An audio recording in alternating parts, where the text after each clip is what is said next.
I used to be extremely scared about the idea of having children. I wasn't making a lot of money in my eyes, $35,000 a month, not a lot of money. And I had this view that I needed to be at like at least 50 or like honestly at least 100K in order to have kids one day. And even then I was just eternally unsure. And in this video, I want to explain to you why that's a big, big fault in my thinking. Because the facts are that when I decided to have kids, I have two right now, and I want to have four eventually, God willing. It's when I had kids that I realized that that actually was the missing piece in me being able to make even more money.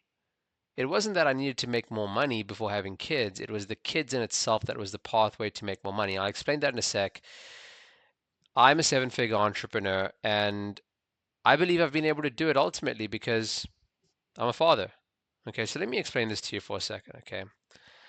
I'm a believing man, and as a believing man, I do believe in God, okay? And I believe that God takes care of all of us. I believe that the clothes we have on our back, I believe the roof that we have over our heads, I believe the money we have in our bank account, I believe all of it comes from God. And so if it all comes from God, that means that it's preordained.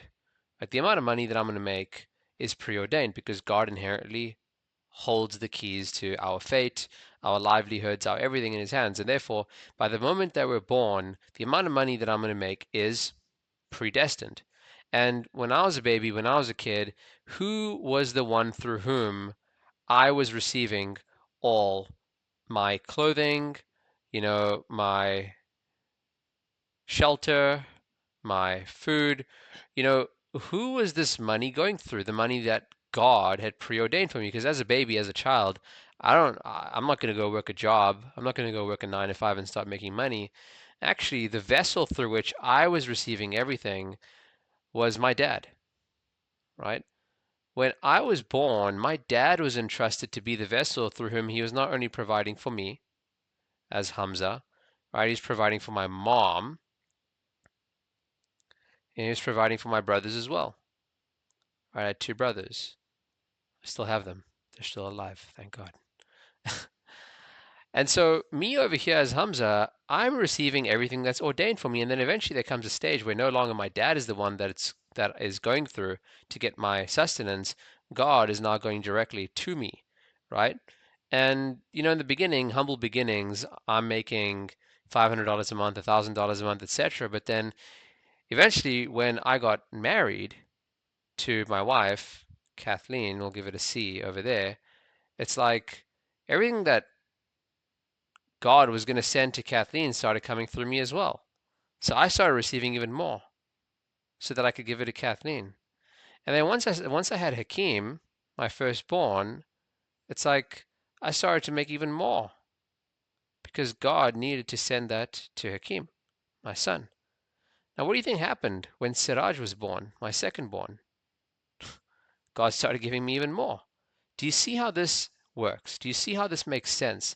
That this scarcity and this idea that I should not have children because I'm not making enough money is actually false because God inherently is the one who gives to all of us. And therefore, if God gives to me, surely he gives to our children as well. And so now am I saying over here that you should have 10 children? No, I'm not saying that either, right? I think a big part that's missing in this equation is something that a lot of people don't have. It's something that I didn't have for a very long time, which is what stopped me. It's what stopped me from having children. And I'm very saddened by that, but now I'm very glad that I've seen this because it makes me want to have even more kids, and it's faith, right? Having faith, right? Having faith is very important. Faith is literally the opposite of fear, right? When we're in a state of fear, then no matter how many kids we have, no matter what we do, it's not going to be beneficial for us. It's going to add more to our plates. It's going to make us feel more miserly. It's going to make us feel more like we just don't have enough. And I see this all the time. So I don't want this for you. I don't want you to be afraid. Okay? No fear. What we want instead is we want faith. Okay, so we cross out the fear and we go for faith. So faith in what? Right? Having faith in God's plan. Just going to make this green because this is very important, right? Having faith in God's plan. Having faith that God's going to take care of us. Having faith that we already have enough. I think this is a big one, right? I mean, how is it that there are people out there that have half or a third or freaking tenth of what we have in other parts of the world and they are happier? Something isn't adding up over here.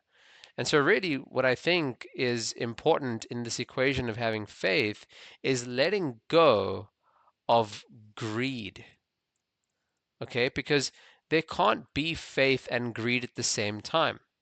It's just not possible. So, what is greed? Greed is the desire to want to consume more and have more because we're unsatisfied. So, ultimately, what's at the base of greed? At the base of greed is someone who is very, very, can you tell what I'm going to write over here? It's someone that's very, very ungrateful.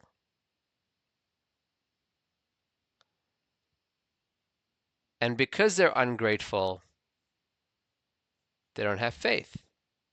Because inherently, their lack of gratitude, heck, I'll talk about myself whenever I'm ungrateful. My lack of gratitude comes because I don't have faith that God's going to provide for me.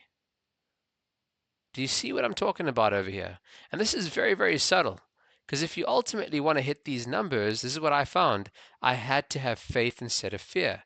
I had to let go of this idea that if I were to, have kids, then it would somehow be a God's burden on me.